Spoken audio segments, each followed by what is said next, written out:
Welcome to Slow News Day. I'm Steve Poikin and Sarah Hall got called into work. We are here highlighting artists, activists, organizers, and agitators pushing back against late stage capitalism here in the heart of the empire. Joining us today is the editor in chief of Disobedient Media. She is one of the lone voices of clarity and sanity in a world full of bullshit propaganda that is delivered to you by bought and paid for hacks. Elizabeth Voss, thank you so much for joining us today. How are you? I'm great. Thank you for having me. I'm honored to be here. Hell yeah. Um, we were talking a little bit before the show about Tim Canova, and I'd like to lead with that if I could today because Tim has a new petition up, and you have done some of the best reporting about Tim's race and the fuckery that's happened in Broward County. And if you could talk a little bit maybe about your recent article and what the petition kind of came about, um, while I put up the petition for the people that are going to see this on YouTube. Perfect. Yeah. So basically, Tim recently wrote an update on the state of his campaign, and he basically explained that at this point, because the House of Reps has seated Debbie Wasserman-Schultz, it's up to the House to actually investigate the issues with her. Basically, the lawsuit, the contention that he filed, is basically moot now that they've seated her. So now the reason that he's created this petition is to ask the public to support him in calling for the House of Representatives to investigate Debbie Wasserman-Schultz. And you mentioned the recent article that we wrote on the case in general, and that was basically discussing allegations raised by Tim that it could have been that he was informed by Florida election officials that it was Deputy Attorney General Rod Rosenstein who would have been the Department of Justice official making the decision, quote, not to move forward with a criminal investigation of the ballot destruction case, which, so that to catch your listeners up, that was the case where Brenda Snipes, who was then the Broward County Supervisor of Elections, illegally destroyed the ballots from the 2016 primary race between Debbie Wasserman-Schultz and Tim Canova. So basically, there was a summary judgment, and Tim speaks about this a lot, where basically Snipes was found to have committed multiple felonies, and it was astounding that summary judgment happened, and yet we saw no prosecution of Snipes whatsoever. There was no, investigation of her. Nothing happened. I mean, Rick Scott didn't even ask for her resignation at that time, despite calls for him to do so, and yet he acted surprised when 2018 midterms rolled around, and this type of malfeasance happened yet again. So the issue that we were discussing in our last article, as I said, was basically these allegations that it was the Department of Justice, basically at a federal level, that prevented the prosecution of Snipes for the crimes that she has been, not just alleged to have committed, but basically recognized to have committed by a court. So that's the sort of most recent reporting we've done. Then Tim's obviously created this petition, which is really important, and I definitely would encourage your listeners and viewers to sign that petition for sure. The midterms were a complete wreck when it comes to the level of overt election interference that was happening during that midterm election, especially in the Florida's 23rd district. As Tim mentions in his discussion of this, you had 5% votes counted for him in all of the different precincts, which, according to an election expert that he cites, that is the equivalent of winning the lottery every single day for a year. It's just absolutely, basically impossible for that to happen in a legitimate way. And I think that it doesn't. Don't have to go out on a limb to say that the rigging or the interference in that specific election was so overt that it was totally shameless. You had Brenda Snipes campaigning with Debbie Wasserman-Schultz just weeks before the election took place. There wasn't even an effort made to make it appear as if this was a legitimate process. And I think that is another reason that something has to be done. Not just for this election, not just for Florida, but to rectify this era that we've entered, where despite the entire national establishment media narrative discussing nothing but alleged Russian interference in our election process, we pay no attention and do not address the domestic election interference that there is actual evidence to support the fact that it's happened. And so I think that it really does expose the hypocrisy of establishment media to listen to them day after day after day drone on about this supposed Russian interference, that there is no evidence to support, concluding that actually happened. Meanwhile, not a word is said about the election interference, whether it's in Tim Canova's race in 2018, whether it's in 2016, or whether it's in Democratic Party primary process in 2016, in which Debbie Wasserman-Schultz was also a central figure. So it's a big problem, and it needs to be addressed. It really is, and there's not there's a handful of people that even mention that it's Debbie Wasserman Schultz's brother who is ostensibly in charge of looking into or interfering with the federal investigation. And not only that, but he was also responsible for the Awan brothers case. It's just yeah, that's a really interesting point, and I think and we did discuss it in that recent article. Basically, I can't tell you for sure whether or not he was involved or to what extent he was responsible for quashing the investigation of the Awan brothers. But what I can tell you is that he did publicly tweet an article basically dismissing the Awan brothers scandal, and it especially in relation to Debbie Wasserman Schultz. And we do know that the Department of Justice declined to prosecute the Awan brothers, despite, again, the blatant, clear, multiple major crimes that were committed in association with that. And I think it definitely raises serious questions. The fact that Steve Wasserman is involved in the Department of Justice at that federal level. And yes, that's something that Tim Canova definitely raised in his discussion of this. And basically, I mean, it wasn't just Rod Rosenstein. He talked about Ben Greenberg, who also was I believe, he flew from Florida to DC for a week to discuss the whole issue. And once he came back from DC, the investigation was off. So, I mean, there are multiple different people involved in this that either have shut down the investigation or have tried to investigate themselves and then seem to have been called off from being able to do that. So, but definitely, Steve Wasserman is a real problem, and I think it's an underreported problem when it comes to Debbie Wasserman Schultz and the corruption surrounding her. And it fascinates me that Tim, who, at least according to the Republicans' internal polling at the time, was tied or beating Debbie Wasserman Schultz, wound up with a flat 5% of the vote across the board. Like, if that doesn't scream, this is an illegitimate system, I don't know what does. I don't know what it would take to get people angry enough about the lack of integrity in their elections to demand some kind of reform or justice for that, or someone to be held accountable for it. I completely agree. I think and I think that's actually why I feel that's why it has been so underreported by corporate media, and I think that is exactly what needs to happen. Basically, this story has to be reported because that is the only way that there will be any impetus for change. I completely agree with you, and I also think that it is that level of anger that is required in this situation to actually have the public go out and be on the streets and protest this type of corruption that is not being reported by the media, as we see happening in France right now, which again has been, really censored in the establishment press. But I think that is the value of what Tim has done in his multiple campaigns against Debbie Wasserman Schultz. If he wanted to go and get a position somewhere in government, he could have run against almost anybody else and probably won. But the fact that he went up repeatedly against Debbie Wasserman Schultz, one of the most corrupt figures in the country, and refused to back down, his campaigns produced the evidence of the corruption and the election interference. And without that, we could all kind of postulate, oh, she's very corrupt, it's probably rigged. We could make those statements, but we wouldn't have the evidence to back them that we do now. And that is hugely valuable. Right.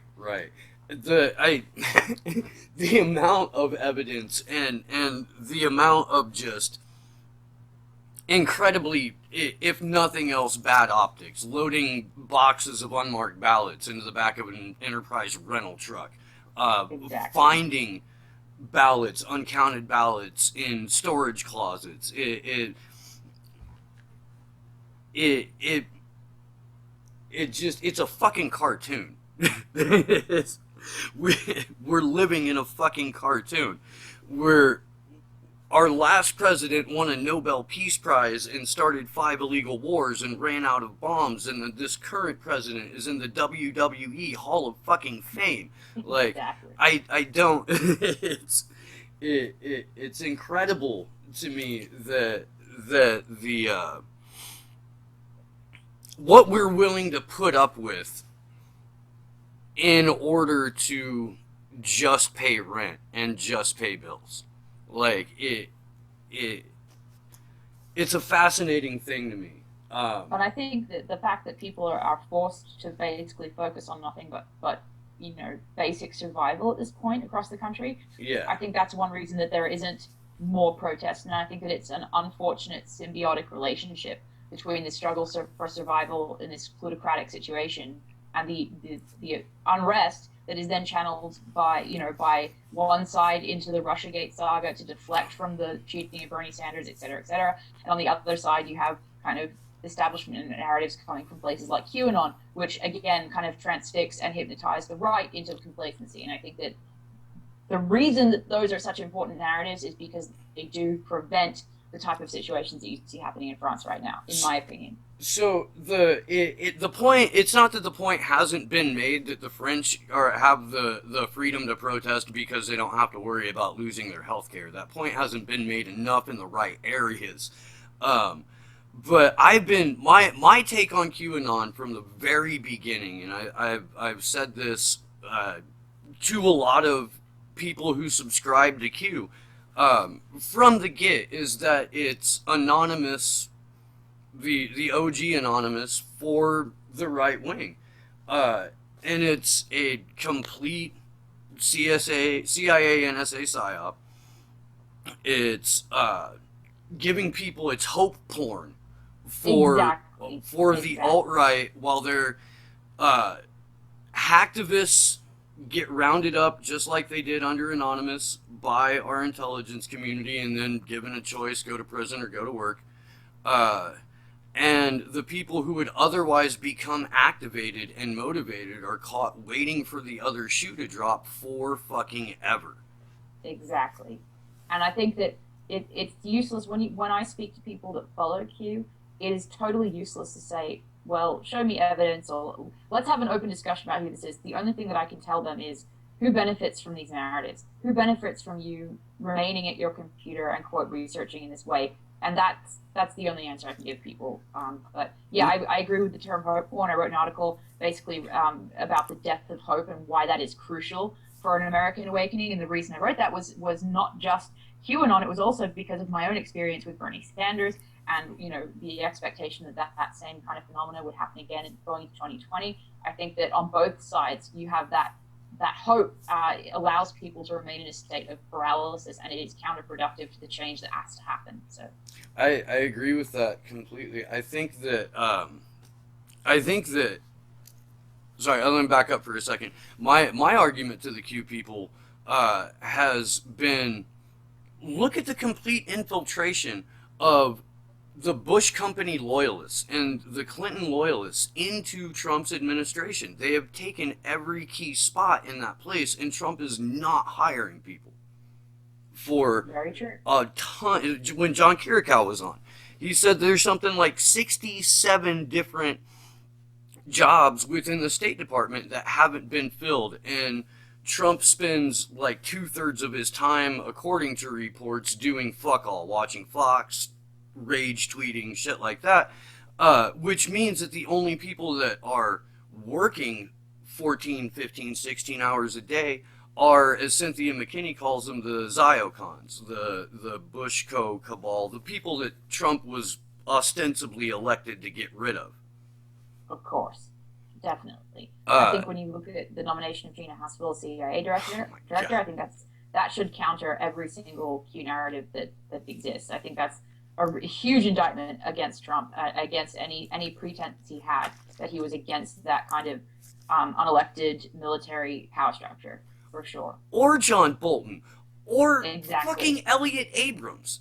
Of course, that's the best example of recent times for sure. And then not only that, but Trump is signing executive orders on artificial intelligence and 5G and all of this just blatant evidence to counter the Q narrative. And I trust the plan has become a meme itself. It Um, really has. and and I don't know. I don't know if I don't know what it's going to take to convince that particular community. But you're right with the Bernie crowd as well. I mean, I'm friends with true believers. You know, people Yeah. that at this moment are like so excited that Bernie is it's looking like he's going to announce on President's Day, which I'm sure is going to drive the centrists nuts, and I'm sure all kinds of political hay is going to be made out of that. Um, but they think it'll make a fucking difference. Yeah, I think, and I can see why they do, because I was, someone who supported Bernie Sanders in 2016 really vocally, and that was before we co-founded Disobedient Media. But the experience of watching that primary process unfold really is one of the major reasons that we founded Disobedient Media, because not only was the press, not giving Bernie Sanders any free press whatsoever in comparison with the amount of attention they gave somebody like Donald Trump, but also just the rigging. But then after the convention, the fact that Sanders did not address the fact that he had been cheated, he did not stand up for his supporters who had donated, their rent and food money that they could not afford to give. He Right? didn't, and not only that, after he did not address the truth in that situation, he then went forward and endorsed Clinton and endorsed, even worse in my mind, the Russiagate narrative Yes. that was used to deflect from his supporters being cheated of their voice. So I think that the for me, the idea that Bernie Sanders would stand up for his audience or his supporters a second time after the display that he kind of gave us all in the first time around, I think is really dangerous, and it's going to be really difficult for those supporters when and if he portrays them again.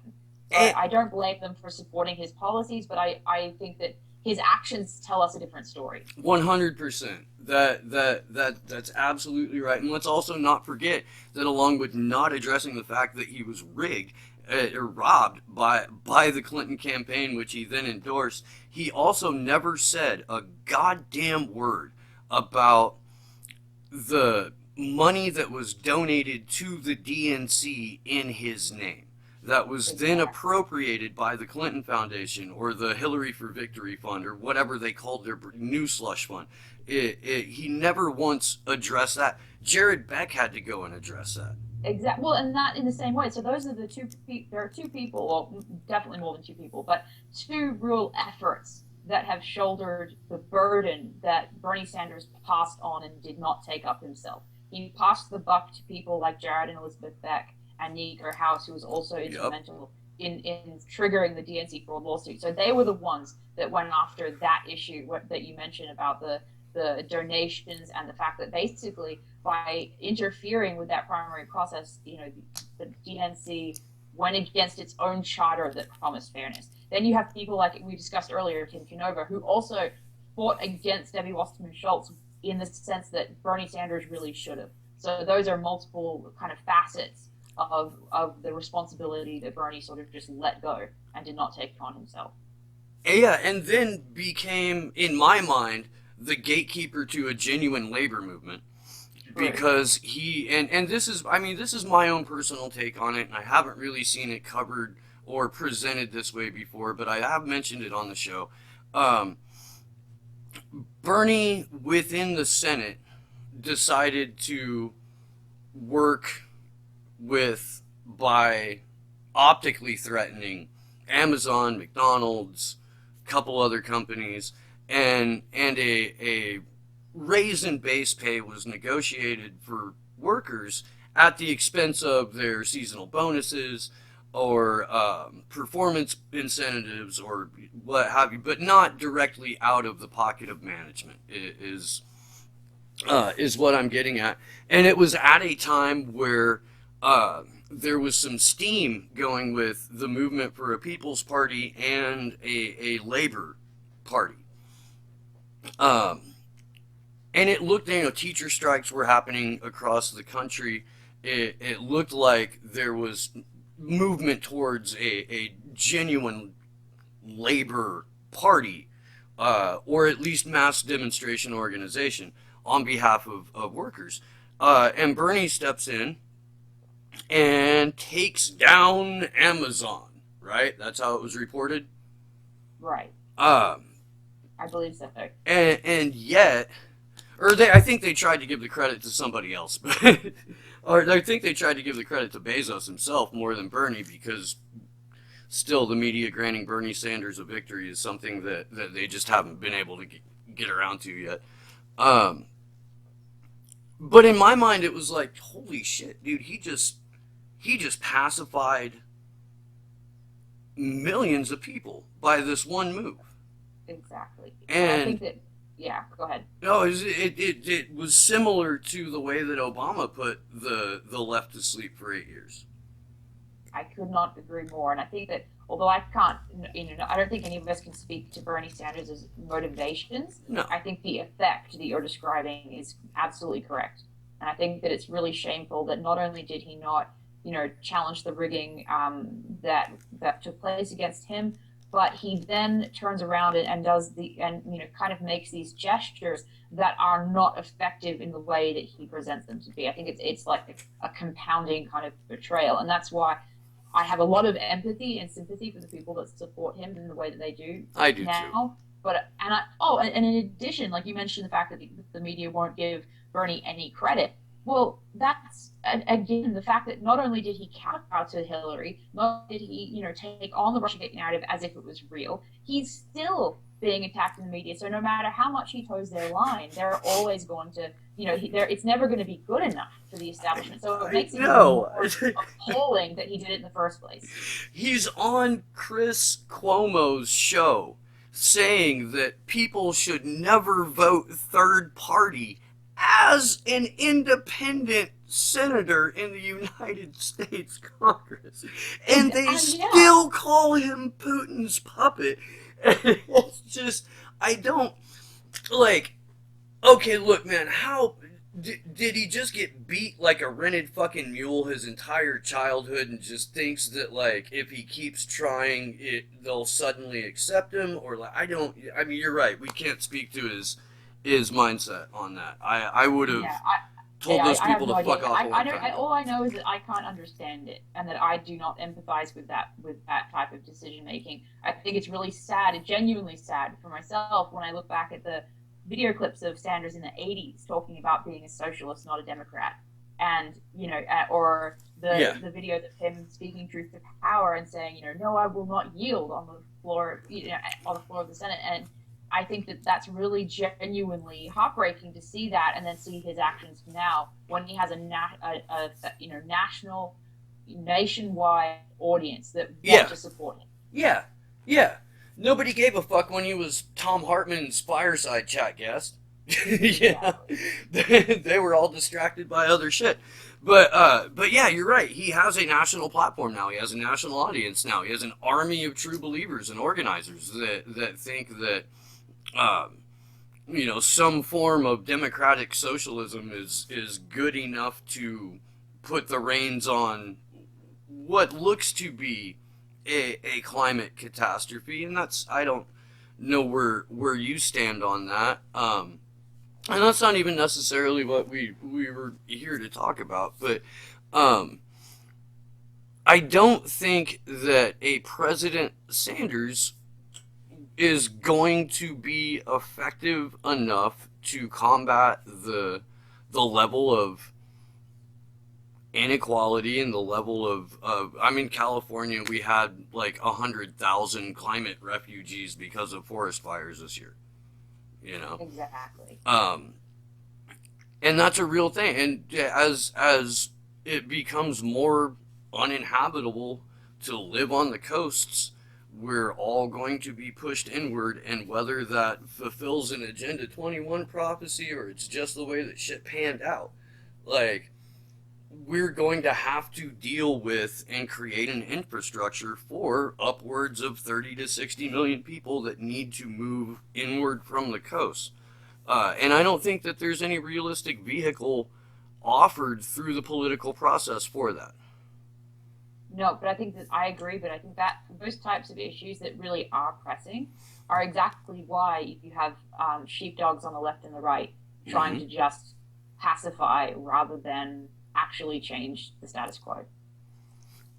Yeah, you're right. You're right. And I personally think that Alexandria Ocasio Cortez is a prime example of that.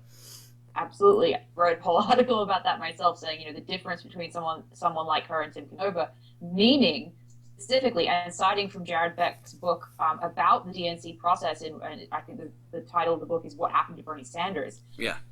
Beck talks about the way in which the DNC has formulated its process to the point that no progressive candidate like Sanders could ever win from Yep. within that process. And that was why it was so significant that Canova went outside that process to run as an independent versus somebody like Cortez, who is within that DNC establishment. She's towing that line. She endorses Cuomo immediately after he beats Cynthia Nixon in a Mm-hmm. very questionable race in New York, et Mm-hmm. cetera, et cetera, et cetera, on and on and on.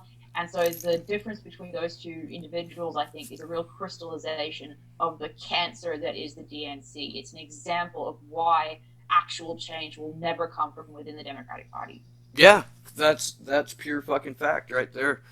You look at so when the last time I interviewed Tim, we talked about a Green New Deal and what a Green New Deal was, and this was in May of uh, I think 2018 or something like it. It was before the election.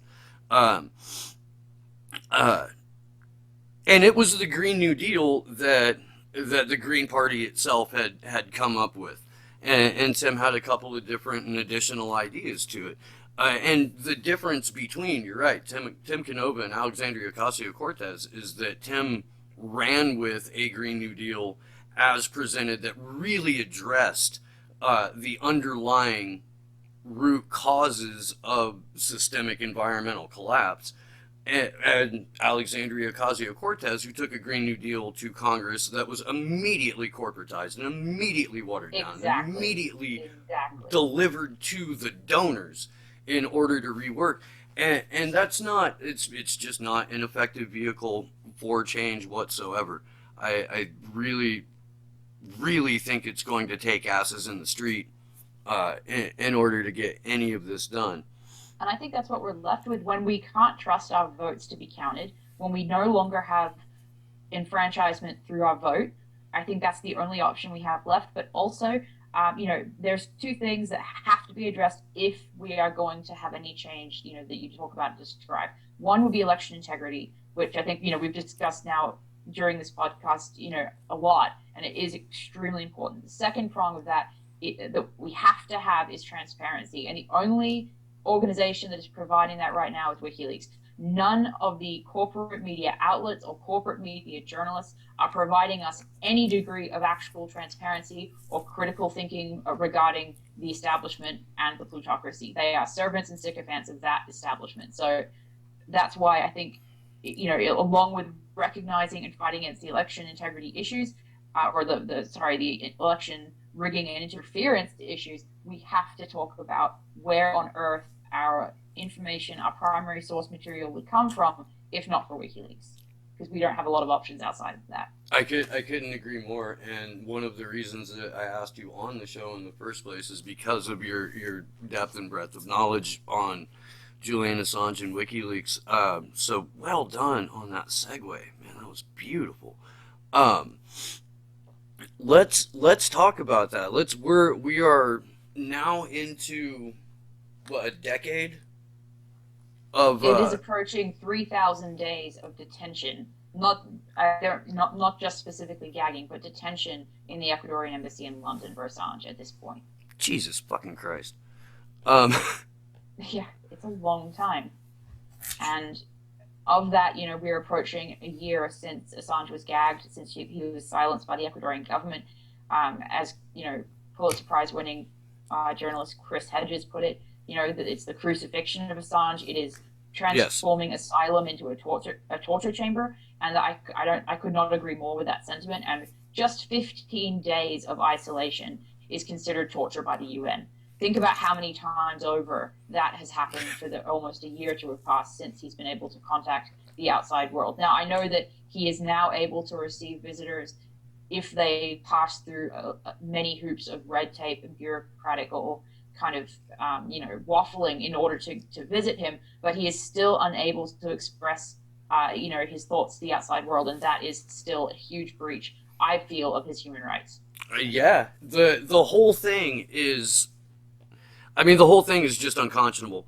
Um, that that a publisher of information that is vital to the public in order for them to have even a partial picture of how things are of how the fucking world around them works, that for him being the publisher of, not the person who obtained the documents in the first place, that he would be held criminally responsible for any of this is so fucking Orwellian that it's hard to communicate without a serious case of situational Tourette's. I completely agree. I think that's a perfect way of phrasing it, and I think that um, what you see when you look at the persecution and attempt to prosecute Julian Assange is the punishment for a journalist actually doing the job that journalists are supposed to do. The New York Times, the Right. Washington Post, and all of these other outlets, they reported on the same information that WikiLeaks published. Why are they not being prosecuted? Because they don't endanger the status quo. Well, and according to what I've read, the Obama administration actually looked into this, and they came up with what was referred to as the New York Times problem. In that, if they prosecuted Assange, they would then have to go after outlets like the New York Times or the Washington Post. Although I don't know how that works with Bezos owning the Washington Post now. Um, but it presented a fundamental problem to them because you're right, they would have to then turn around and deal with any outlet that had like published the Panama Papers or uh, presented Edward Snowden's information. And I know they would love to go after Glenn Greenwald, but they would also have to go after the Washington Post. Absolutely, and I think that conundrum should be enough to stop this persecution in its tracks, but obviously it's not. We know, as of recently, we can definitely confirm that the United States has a pending prosecution of Assange in the works. We know that it is based in that prosecution, and that sealed indictment is based in the Eastern District of Virginia. In the last Unity 4-day vigil, John Kiriakou talked about that issue at length, and it was a really brilliant discussion by him. So I can't even pretend to have any sort of insight on that compared with that discussion. But just to summarize, I think that it's important that your viewers understand that the charges are based in a district that has nothing to do with Mueller investigation. Right. It's a completely separate issue because Mueller is based in DC, and it's totally separate, therefore, from the 2016 publications of the DNC emails and the Testa emails, because emails of a campaign are not classified material. What Right. is classified material? Vault 7 was classified, and the Manning documents and the Manning era publications were classified. So those are the publications which Assange is going to be prosecuted for. And Right. as discussed on the Unity 4-day vigil day before yesterday, basically there would be no hope of a fair trial in that situation because it deals with classified information. Everything would be protected, not just from the public, but also from Assange and his lawyers. So it is going to be a complete and utter travesty if he is prosecuted in the U.S. for that information. But Not it only creates a that, conundrum, though. It creates a conundrum for the establishment media who supported WikiLeaks and Assange when they published the Manning era documents, because they now are on the side of prosecuting WikiLeaks, but it's not for the actual information that will be, at issue. So that's a conundrum they have to face. well, I don't think it's a conundrum they're willing to face. But more to the point about the court where Julian Assange would be tried. John Kiriakou also pointed out that the jury would be entirely comprised of, or most likely entirely comprised of relatives of members of the intelligence community, and that the judge who would preside over that case is, to be diplomatic, really fucking not impartial, and really likes to see her name in print. So Absolutely. it would Yeah, be no, a that was incredible dream what come they true showed. if she was able to comment on, after the fact, how she took down Julian Assange. That would be, yeah, I think that's exactly the type of situation we'd be seeing. I thought that was a great point that he made during the vigil. And I think that the entire the situation, once the State Department basically sort of accidentally revealed their hand in this, I think what was very interesting to me was that it was clear to people that have been following this that, as you said, the establishment press, legacy media would not want to talk about that fact. But what did we see within days and weeks just after that situation was revealed? We saw the Guardian publish this fabricated story about court visiting Assange, and what did that do? That put the ball back in the court of talking about Assange and WikiLeaks in the same breath as Mueller. That's what that did, and same with the theatrical arrest of Roger Stone and the ridiculous reporting that has happened around that. It's just it was never to be taken as a legitimate story, but it served its purpose, which was to reframe the discussion around Julian Assange in relation to Mueller and Russiagate again. You couldn't be more right about that. And when we talk to regular people about Julian Assange, the first thing they bring up is Russiagate, because if you buy into the Russiagate narrative, you are automatically going to buy into the fact that Julian Assange was somehow responsible, because that's all the narrative has been telling you. And it's so frustrating, it's so difficult to get people to look outside of that information bubble that they are parroting, to the point to where, you kind of give up at some point and hope that the situation implodes on the weight of its own bullshit. Because that's what it's going to take to get some people to pull their head out of their own asses when it comes to the propaganda that they've been fed. They're so invested in it, Exactly, it they've been becomes so well propagandized. it's Definitely. it's almost so. My theory is that capitalism is the number one religion in this country, um, and that any honest Christian would have to agree with that, or any honest Muslim would have to agree with that, Catholic, whatever, uh, because it's a supernatural belief system, and inherent in that supernatural belief system, it is part and parcel buying into the propaganda, um, and so it becomes part of your ideology. It becomes part of who defines you as an American, or as an Australian, or as an Englishman. It's baked in, is what I'm getting at. Like Right. we're propagandized from birth on a lot of different levels, and that manifests in otherwise perfectly rational people parroting the idea that Roger Stone, through Randy Credico, had a back channel to Julian Assange personally, and helped orchestrate not only the DNC hacks, which you and a couple other outlets have proven to be false, um, but somehow coordinated those hacks and benefited and helped the Trump campaign beat Hillary Clinton, when in fact she ran the shittiest campaign if your goal was to win an election.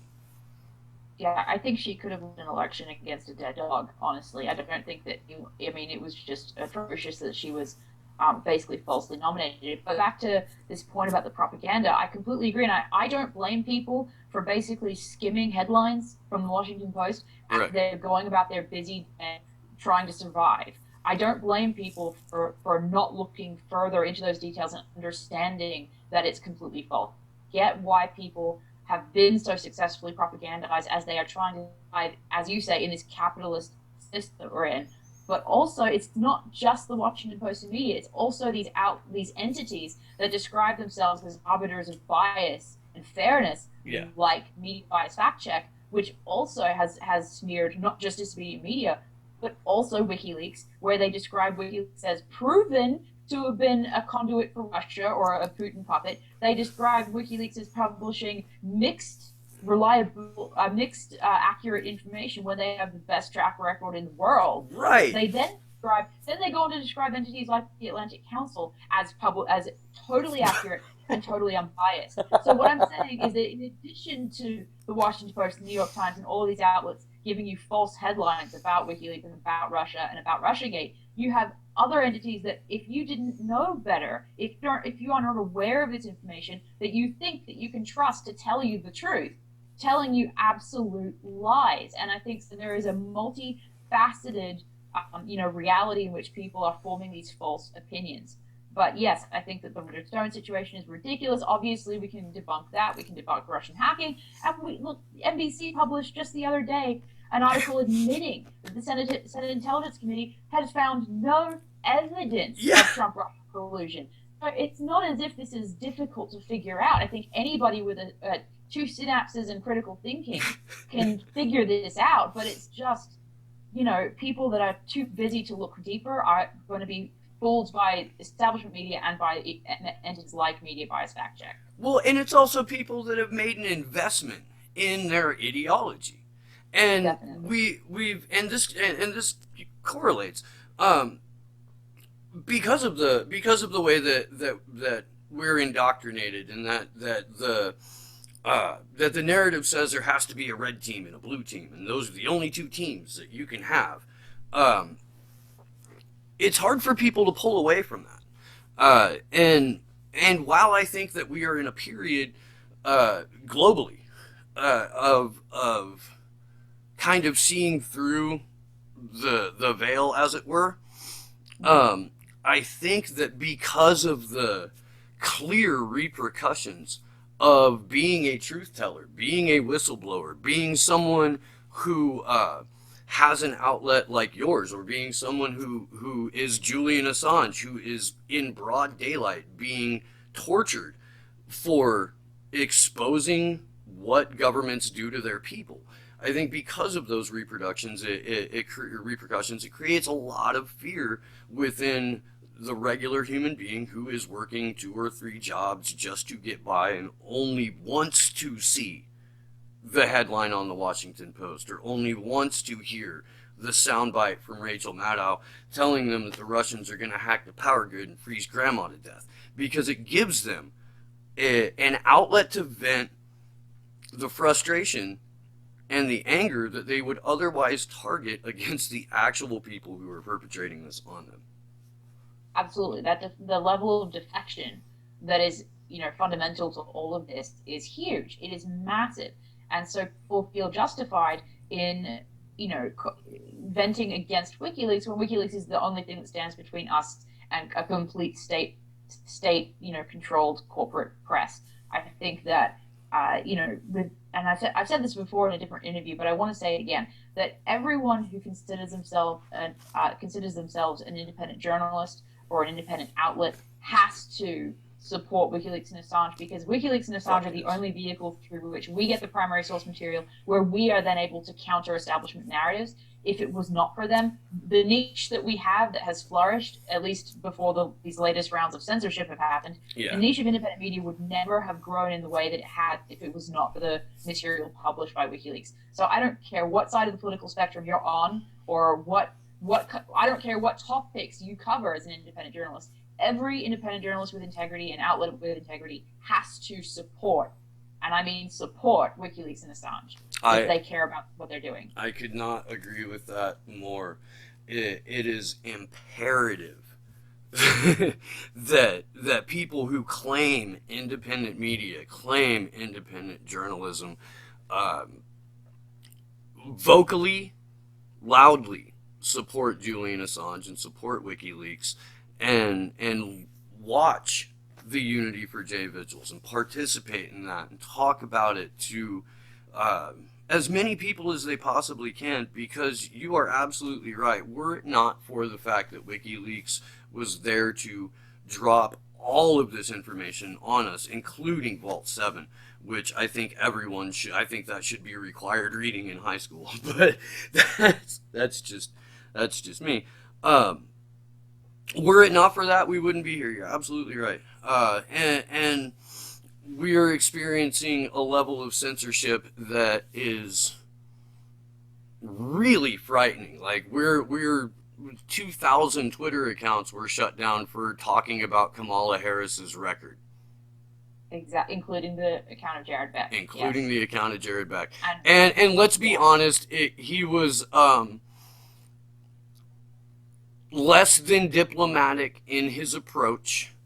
Uh, I would agree. but that does not mean that mass reporting coordinated by a tech monopoly and a presidential campaign should decide what is and isn't speech. And if you're claiming independent media or you're claiming independent content creation, you should be pissed as fuck that Jared Beck does not have a Twitter account.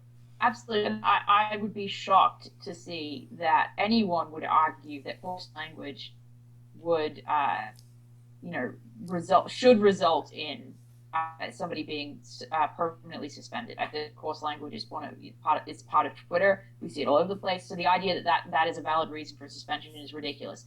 But in addition to that, I just want to add that when we talk about these mass suspensions, you know, Speed Media has covered this for a while. We've covered the what was at the time a permanent suspension of Caitlin Johnstone, which Right. was then reversed when people like Glenn Greenwald and a lot of others spoke out against it. But they did suspend her. They only reactivated her account because so many people raised their voices. Yep. But you look at the accounts of Peter Van Buren, a huge host of people, the anti-media as an outlet, Right.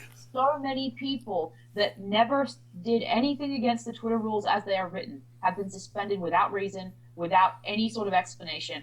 And it is ridiculous. I don't have enough strong words about that. And the way that these suspensions, combined with the plethora of fake accounts that then give a false appearance of consensus and support for someone like Kamala Harris, you know, that combination is incredibly dangerous. And even Julian Assange has commented on that in the future there will be this level of AI that will be developed. You know, when we talk about bot networks and Yeah. fake accounts on social media, that level of imperceptible fake accounts will make a situation where when we're having a discussion on social media, we cannot tell what is a real consensus versus a fake one. I think right now we can basically generally tell when a narrative is being supported by a lot of fake accounts. But in the future, that may not be the case, and that is something that is really serious.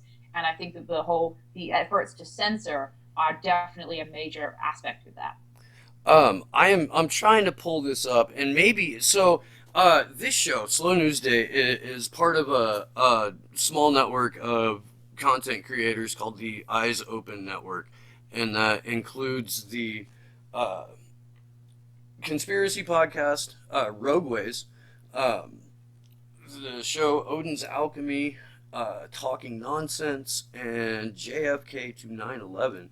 Um, and I should probably add you to this group, just because I think you might get a kick out of it. But there's an article that was posted in the Facebook group about AI that is there. We go. Um, it's called thispersondoesnotexist.com, and it uses AI to generate endless fake faces.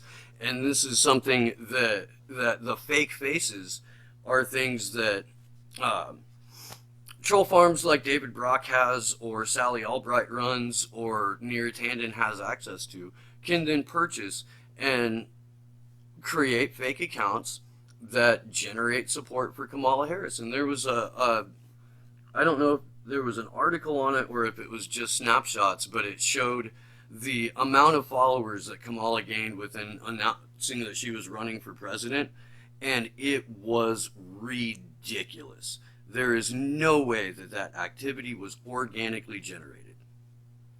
Absolutely, I completely agree. I thought that some of the charts I saw in association with that were incredible. They were mind blowing, and it's amazing to think That is it's just like with the election interference narratives. You have the real election interference that is domestic, it's within the United States, it's not coming from Russia. Then you have the election interference that doesn't exist, that is then being hyped up by the establishment media. Well, you have the same thing with these bot accounts. You have the actual use of bot accounts by campaigns like Kamala Harris because she has no popular support whatsoever. Right. And then you have the hysteria around bot accounts, being these, like with Hamilton 68, you have all of these organizations trying to track and follow quote Putin bots around, and this hysteria about Russian bots, Russian trolls, etc. And that's really not the issue. So again, it's a bait and switch, it's a red herring, and it's a deflection from a real issue, but it's being used by the people that actually hype the hysteria around the subject in order to deflect from their own use of it. It's a really saddening situation to watch. But that's why organizations like yours are so important. Outlets like yours are so important. We've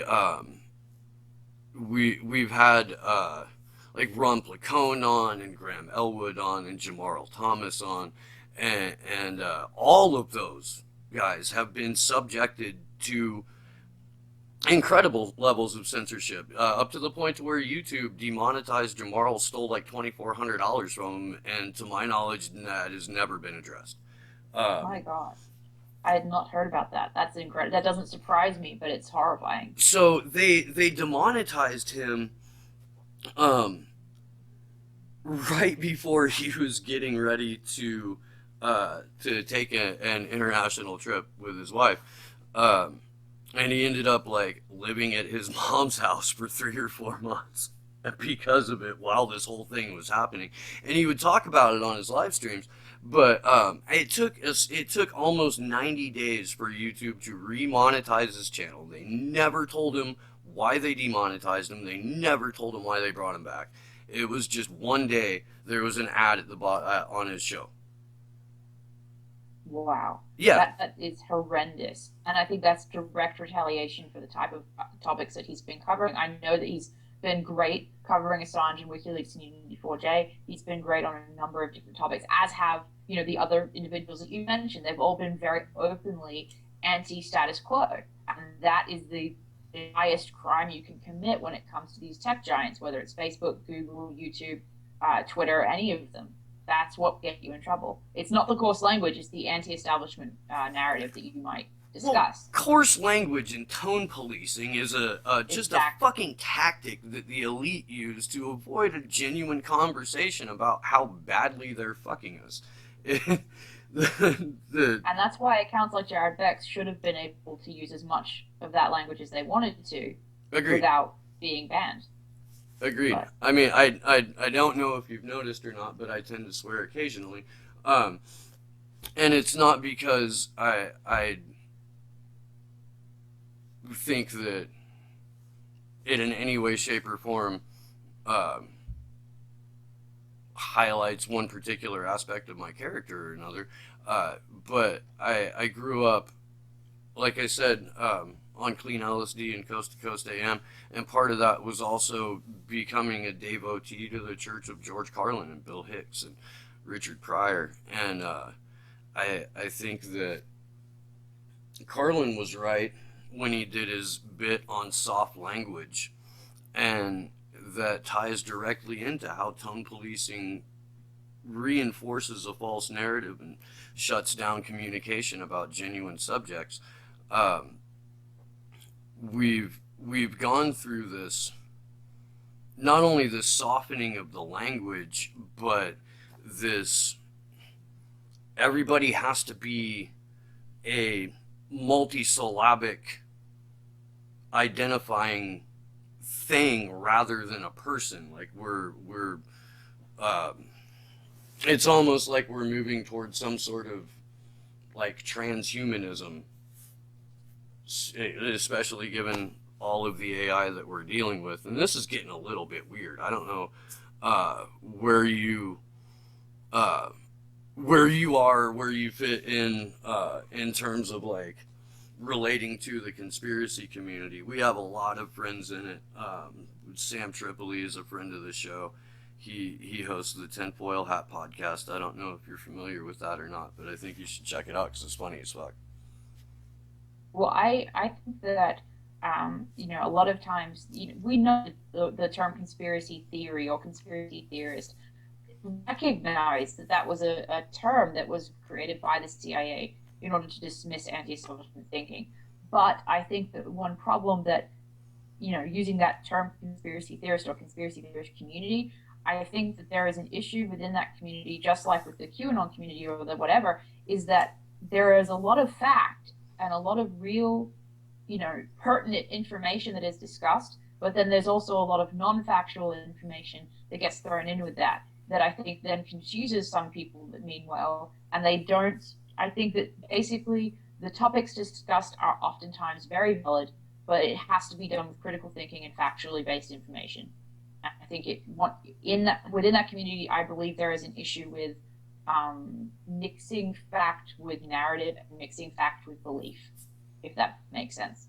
Yeah, it absolutely does, and I think that there's also a lot of a lot of effort put into discrediting anyone who is trying to present an accurate narrative or an accurate version of the truth.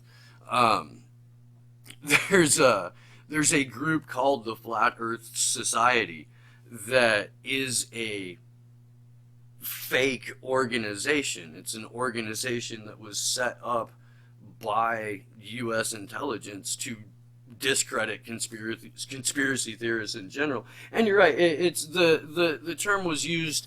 I don't know if it was coined by the CIA, but it was certainly brought into the American consciousness as a term in the wake of the Kennedy assassination. Exactly. Yes, In, that's what I'm in referring to. in order to discredit anyone uh, who realized that the story they were telling was bullshit. I was just Exactly. I was at my second job last night, and I was listening to a Bill Hicks album at work because why not? And he was doing his bit on the Kennedy assassination. I don't know if you're familiar with this material or not, but you should listen to Bill Hicks just because. Um, but in a comedic fashion, in under 5 minutes, Bill Hicks deconstructs the entire Kennedy assassination narrative, and it came out in 1991. I was 13 years old in 1991, and I remember vividly listening to this. This is where I'm part of my uh, part of my process in understanding that we we get lied to on a regular basis by our government. Um, and it's what has gotten me involved in activism throughout the years and writing throughout the years, and it's also what has gotten me shadow banned, blacklisted. I at one point wrote for The Nation, got fired by Chris Hayes, and had all of my work scrapped from the fucking interwebs. Wow. Were there any archives of your work there at I all? I can't find them. I couldn't find them at all. Wow. And I dug, and I had a little bit of money in 2009, and I fucking paid somebody to go look around, and no, there was nothing. Wow. Um, I wrote for an outlet called Morning Nightcap in 2016, and that formed like Disobedient Media and a lot of other people out of how clearly rigged and illegal the election process Yes. was. And once I started writing about Standing Rock, I mean, I didn't even know what the term shadow banning meant in 2016. It was an unfamiliar term to me. Um, and then I realized that this is a thing that has happened since the internet. But once I started reporting on Standing Rock, we immediately lost like 95% of our followers and views. That makes sense. And that was another event that really, in late 2015, it woke me up to the degree to which Obama had been a neoliberal president. And I know that there were a lot of other issues that pointed to that. But for me, the reason that that was such a wake up call was because I knew that as a president at the end of his second term, that Mm-hmm. he was politically able to stop and to do something about that without any repercussion to him politically. Yep. But what it would have endangered was not his image politically. It would have endangered his $400,000 Goldman Sachs speeches after he was had left the presidency. So I think that really woke me up to where his priorities were and the degree to which he was no different than your average centrist Republican might be in that situation. So, but I think that it's when it comes to I'm going to return to the whole conspiracy discussion just for a moment to say that the issues that are covered in that area are often definitely valid, like whether it's the Kennedy assassination, whether it's issues around human trafficking. Those subjects are completely legitimate to discuss, and we are not afraid to discuss them at Disobedient Media. That's why one of the reasons we were founded, in addition to the blatant rigging in 2016, was to cover stories that no one else would dare to touch, but to cover them in such a way that was completely legitimate, that was unassailable, because it would be based on factual information, and often that factual information does come from organizations like WikiLeaks. So I think that those issues need to almost be extracted from that umbrella term conspiracy theory and just be talked about in the light of day factually. And that's, I think, the way to combat that narrative of, oh, are you a conspiracy theorist or are you not? Let's just forget that term and just discuss these issues factually, and that's the end of that, in my opinion. Brilliant. From your lips to whoever's running the simulation's ears. Right. Shit, man. Well, we've gone just about an hour. I don't know how much time you have. But if there's anything that you have that you would like to touch on before we wrap up, fire away. Well, I think actually this has covered just about everything that I was hoping to discuss. I think that just as far as the Unity 4J vigils, I just want to remind people that is going to be continuing every Friday from, I believe, 4 p.m. Eastern Standard Time for about 3 hours. So those are a weekly continuing event that I hope that some of your listeners will join in with, because it's really valuable information, and it's much easier than the monthly vigils that we were having before, because those were very long and drawn out for viewers, participants alike. So having this shorter but weekly event, I think, is really positive. They are now, being run by Joe Lauria and Consortium News, and I think that that's really, really wonderful. And I'm really excited that that's still going forward. And I guess I am just basically wanting to plug that to your audience, because I think that, as we were discussing earlier, supporting Julian Assange and WikiLeaks is actually one of the most important things that any of us can do, whether we're journalists or whether we are just, the public and listeners. That has to be priority number one, along with the election integrity issue. And so I think that, that's why I want to really impress on your listeners to not just listen to these vigils, but do whatever you can to support Assange. Even if, you think Unity 4J is ridiculous and you don't want any part of it, go out and do something for Julian Assange and WikiLeaks. Really, truly. That's the message I think I try to leave with your audience. Awesome. And we stand with you 100% on that. And we do encourage people that listen to the show to check out the Unity 4J vigil and to participate in it. And as Elizabeth Voss just said, even if you do not do that, do something on behalf of truth, on behalf of Julian Assange,